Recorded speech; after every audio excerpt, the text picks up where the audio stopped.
भाई हम 4 लोगों का ना बहुत प्यारा एक ग्रुप था। मैं, हर्ष, रोहन और भैग्यू।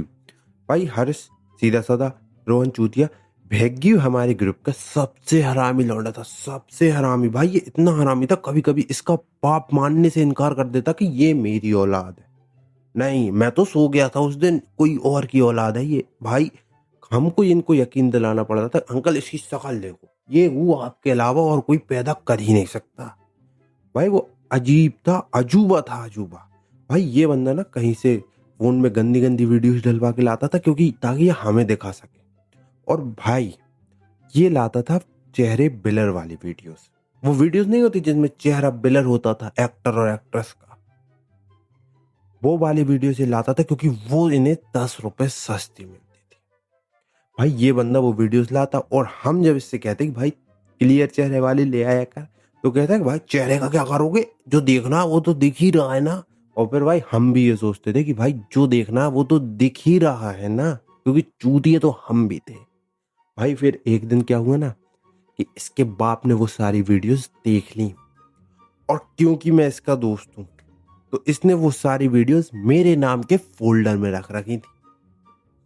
और क्योंकि उन वीडियो में सारे एक्टर और एक्ट्रेस का चेहरा ब्लर होता था, तो इसके बाप को लगा कि वो जो लौंडा है वो मैं ही हूँ।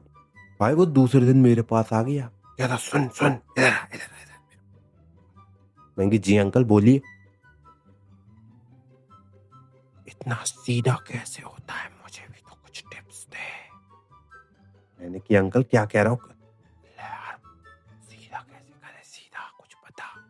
मैंने कि अंकल गैस पे गरम करो, पिलास से बढ़ के खींच दियो, और ना हो फिर भी तो हथौड़ी मार देना, हो जाएगा सीधा, एकदम सीधा हो जाएगा।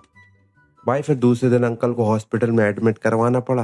पता नहीं क्या हो गया था बेचारों को, उसको उनको एडमिट करवाया कर वो या, लेकिन भाई भग्गू एक लौता था, पता नहीं क्यों।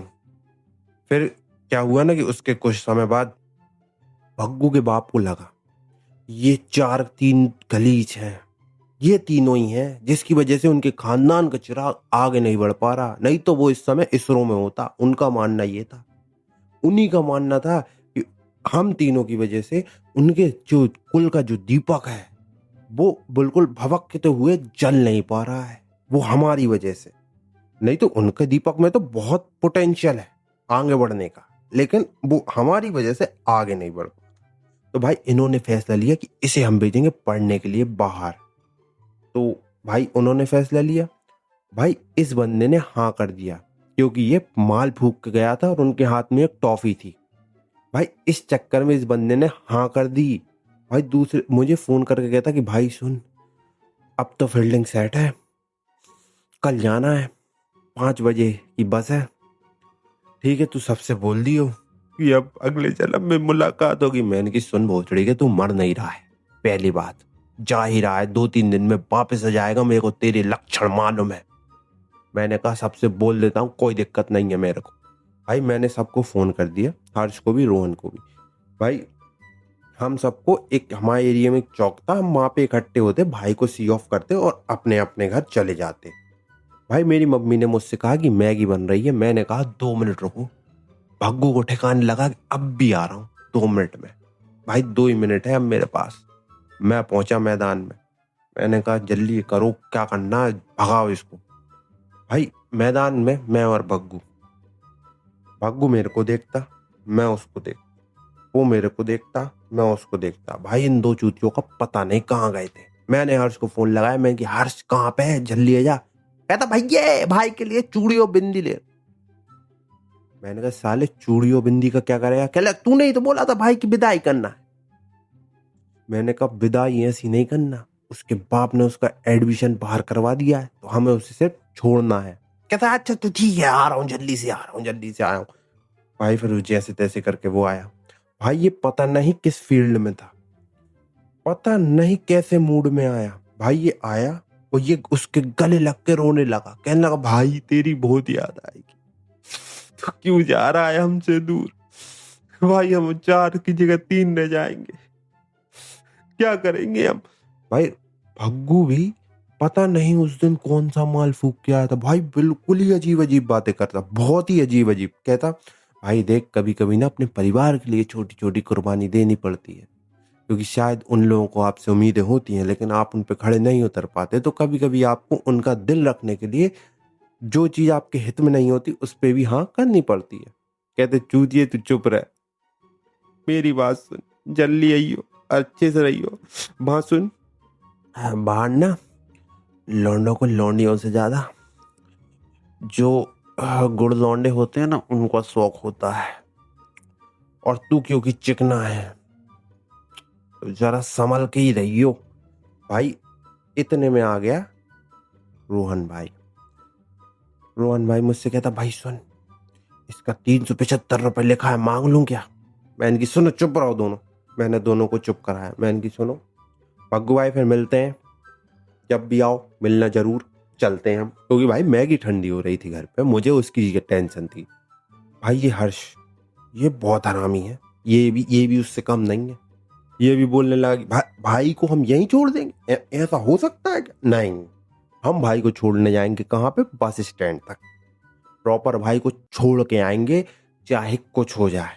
चलो भाई, हमने कहा, मैंने सोचा चलो ठीक है यार, मैगी ठंडी हो जाने दो, कोई दिक्कत नहीं है।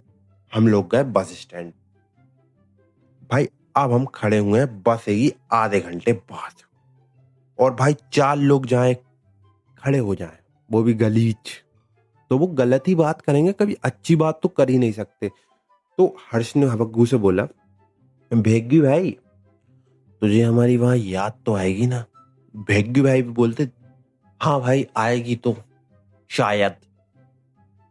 देखो भाई, मैं इस चीज को इग्नोर कर सकता था, मैं इस शब्द को इग्नोर करता था शायद, लेकिन क्योंकि ये हमारा दोस्त और ये हमारे बचपन का दोस्त, तो अब ये यहां से रो के जाएगा, क्योंकि मैगी ठंडी हो चुकी है, अब हम इसे नहीं छोड़ेंगे। भाई रोहन मेरे पीछे पड़ा था। शायद भूल गया, तेरे बाप ने तुझे लथुर लथुर के मारा था, नाली में तेरा मुंह डुबो डुबो के मारा था, इन्हीं हाथों से तेरा चेहरा पोंछा था मैंने, भूल गया? इतने में हर्ष बोल पड़ा, कहता भूल गया वो दिन जब तेरे पिछवाड़े पे कुत्ते ने दांत गड़ाए थे और उस छेद को मैंने इन्हीं हाथों से सहलाया था, भूल गया? भाई फिर मेरे को भी कुछ याद आया, तो मैंने बोला मैंगी भाई तू भूल गया जिस दिन तेरे को लॉलीपॉप खाने की इच्छा थी, मैंने तुझे फ्री में अपनी लॉलीपॉप खिलाई थी? भाई ये दोनों मेरी कॉलर पकड़ ली इन दोनों ने, कहते ऐसे टाइम पे तू हमें क्यों याद नहीं करता, हम कहाँ मर जाते हैं इस टाइम पे। मैंने कहा भाई सुनो वो अर्जेंट था, थोड़ा समझो बात को। कहते नहीं अब तो तू जाएगा, सुन आज या तो तू इससे बोल कि हमारा लॉलीपॉप भी चूसे, या फिर आज ये यहाँ से जा नहीं पाएगा। और भाई क्या हुआ ना कि हमें आई पीछे से कहीं से लड़ाई की आवाज। लड़ाई की क्या, कोई पिट रहा था बहुत ही भयंकर तरीके से। और क्या मैंने तुम लोगों को बताया कि भग्गू का बाप हमारे पीछे पीछे ही आ रहा था? तो भाई आ रहा था, और वो हमारे लॉलीपॉप का मतलब समझ चुका था, तो उसने ये नहीं देखा कि ये औलाद किसकी है, उसने मारना चालू किया था।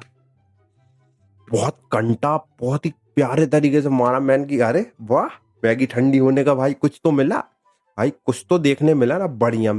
हमने फिर उसको फिर बचाया। मैंने की अंकल ठीक है, हो गया कोई भी दिक्कत, चुप चुप चुप, बस आ गई, चल जाओ। भाई ये हर्ष, भाई मुझे इसे पे पहले से शक था कि ये भग्गू के बाप की औलाद है। भाई मुझे बहुत पहले शक था, लेकिन मैं कुछ कहता नहीं था, क्योंकि दोस्ती भी एक चीज होती है, लेकिन मुझे शक था। ये फिर बोल पड़ा कि भाई को हम यहीं तक छोड़ देंगे, हम बस में बैठेंगे और हम जाएंगे भोपाल तक, भोपाल से इसको ट्रेन में बिठा के वापस आ जाएंगे, तीनों 6 घंटे लगेंगे भाई, चलो। और क्योंकि भाई हम भी फ्री हैं, और क्योंकि ये तीनों चूतिए मेरे दोस्त हैं, तो मुझे मैगी की कुर्बानी देनी पड़ेगी। मैंने कहा स्कूल में भी तो खाते थे पत्थर वाली मैगी, तो यहां भी खा लेंगे, चलो। बस में चढ़ गए हम तीनों। भाई मैं 15 मिनट बाद क्या देखता हूं, इन दोनों ने बस हाईजैक कर ली। भाई हाईजैक ही कर ली। भाई रोहन गया तो ड्राइवर के पास बैठ के कहता भैया आप थक गए होगे, लाओ मैं चलाता हूँ, मैंने खूब गाड़ी चलाएंगे। भाई इस बंदे को कभी 4 व्हीलर नहीं देते थे हम, और बस वाले भैया ने इसको गाड़ी बस चलाने दे दी। ये हर्ष हर्ष जाके कंडक्टर से बोलता सुनो भैया कितना कमा लेते हो दिन भर में? हो जाता है बेटा 200-300 रुपए का, दिहाड़ी हो जाती है, अपना काम चल जाता है। अच्छा सुनो मैं भोपाल तक की टिकट काट दूं, 20 रुपए दे दोगे सुट्टे के लिए? उसने कहा हाँ ले पकड़। भाई ये बंदा बस में टिकट काट रहा था और भग्गू भैया सिटिंग अरेंजमेंट जमा रहे। भाई मैं बैठा, मैं कह रहा हूँ यार इन तीनों का मैं करूँ तो करूँ क्या। और फिर भाई फाइनली हम भोपाल पहुंचे, हमने बस को रिहा किया, सॉरी बस ने हमको रिहा किया और हम नीचे उतरे। हम गए प्लेटफॉर्म पे। भाई रेलवे स्टेशन जहां हम उतरे थे ना वहां सामने रेलवे स्टेशन था। हम रेलवे स्टेशन पे पहुंच गए, इस भाई की टिकट कंफर्म थी। हम बैठे, हम वेट कर रहे हैं कि अब बस आएगी, अब ट्रेन आएगी, अब ट्रेन आएगी। सॉरी मैं बस बोल दिया था, वो थोड़ा ग्लिच हो गया था। अब ट्रेन आएगी, अब ट्रेन आएगी। भाई ट्रेन आई ना, ट्रेन आधे घंटे लेट। अब क्योंकि रात हो चुकी है, समथिंग 8 बज गए। अब भाई वापस जाने का तो कोई फायदा है नहीं, तो इसी के साथ चलते हैं। तो अब ये दोनों नहीं बोले, अब मैं बोला कि भाई जब यहां तक आ ही गए हैं तो भाई को इंदौर ही छोड़ाते हैं ना। ये हर्ष बहुत हरामजादा है यार, कहता मेरे पास पैसे नहीं है, जिसके पास है वो दे दे। भाई ट्रेन की टिकट थी 250 रुपए की और 750 का चंदा मेरे ऊपर लगा। भाई बहुत दर्द हुआ छाती, बहुत ही ज्यादा दर्द। और फिर सुनो, हम लोग ने रिजर्वेशन करा, हमने टिकट ली, टिकट मिली हमें 2 लोगों की, 3 लोगों की टिकट ही नहीं मिली, हमें टिकट मिली 2 लोगों की। अब हम लोग चढ़ गए, हमने कहा ठीक है एडजस्ट हो जाएंगे। जैसे तैसे हम एडजस्ट हुए सीटों पे। अब 3 लोगों की सीट थी। भाई हर्ष को हमने सीट ही नहीं दी, हर्ष खड़ा हुआ। हर्ष कहता भाई मैं कहाँ बैठूं? मैंने कहा बैठ जा जहां चाहे बैठना, मेरे को डिस्टर्ब मत करना, मैं सो रहा हूँ। भाई कहता ये कौन सी बात है यार, भाई तू पैसे ले ले लेकिन मैं बैठ के जाऊंगा, मैं सो के जाऊंगा। हमने कहा सुन मेरी बात, मैं सो रहा हूं और अब मुझे किसी ने डिस्टर्ब किया तो लाल कर दूंगा, समझ लेना बिल्कुल। हाँ भाई ये बंदा गुस्सा हो गया, ट्रेन से उतर के चल गया बीच, मतलब हम लोग रास्ते में थे, वहां पे एक जंक्शन पे स्टेशन पे ट्रेन रुकी हुई थी। भाई ये उतर के चल दिया, भाई ये बंदा चल दिया। इसको ढूंढने भैगी और वो हमारा रोहन, ये दोनों इसको ढूंढने गए। भाई मैं सो रहा हूं, मैंने कहा हाँ जाएगा, कहाँ तक जाएगा लोडू, वापस तो यहीं आएगा ना। भाई ये गया, इसके पीछे ये दोनों भी चले गए। भाई वहां से ये लोग उसको पता नहीं कौन सी गुट्टी पिला के लाए। वो मुझसे आगे कहता तू क्यों नहीं आया मुझे मनाने? मैंने कहा चूतिए तू गया क्यों था? है हम अपने शहर में थोड़ी है, तू हर कहीं भाग रहा है इधर उधर है। फिर मैंने उसको बोला एक काम कर, 250 रुपए दे और मेरे बगल में आके सो जा। भाई उसने मुझे 250 रुपए दिए, मैंने उसको नीचे दरी बिछवा दी, मैंने कि नीचे सो जा यार, कुछ नहीं होता। नीचे सो गया वो। हम लोग जैसे तैसे करके इंदौर पहुंचे। इंदौर में उसको गेट पे छोड़ा, वापस आ गए। भाई ये मुझे कुछ समझ में नहीं आया, गेट पे छोड़ के वापस आ गए। भाई सुबह सुबह तो पहुंचे थे और ये कहने लगे वापस चलो मेरा बाप मारेगा। मैंने कहा भाई कम से कम एक दिन रुकना चाहिए था ना, दूसरे दिन वापस आ जाते, कम से कम घूम लेते थोड़ा बहुत भाई के साथ, लेकिन नहीं। भाई हम तीनों वापस आ गए, जैसे तैसे करके चंदा इकट्ठा किया एक दूसरे से। एक ने 2000 दिए, मैंने 50, दूसरे ने 20, तो इस तरह हमारे 21-2200 रुपए इकट्ठे हुए और हम लोग वापस आ गए अपने शहर। अब भाई क्या हुआ ना कि हम वापस आए उसी दिन, उसके सेकंड डे मैगी खा चुका था मैं। वो ठंडी हो गई थी, पत्थर से भी बदतर, लेकिन मैं खा चुका था। हम लोग खड़े हुए थे मंदिर में, क्योंकि भाई ये बंदा ही था जो हमें मंदिर जाने नहीं देता, वो क्योंकि वो अब यहाँ पे नहीं है, तो हमारे अंदर की भक्ति जग गई थी। हम लोग खड़े हुए थे मंदिर में, पूजा कर रहे थे। उधर भग्गू का बाप आ गया।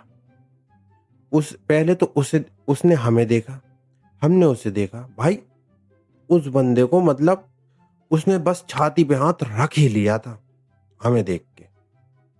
और फिर हमने कहा अंकल ठीक रहो, पानी वानी मारा। वैसे वो बेहोश हुआ नहीं था, हमने तो मार दिया था ऐसे ही।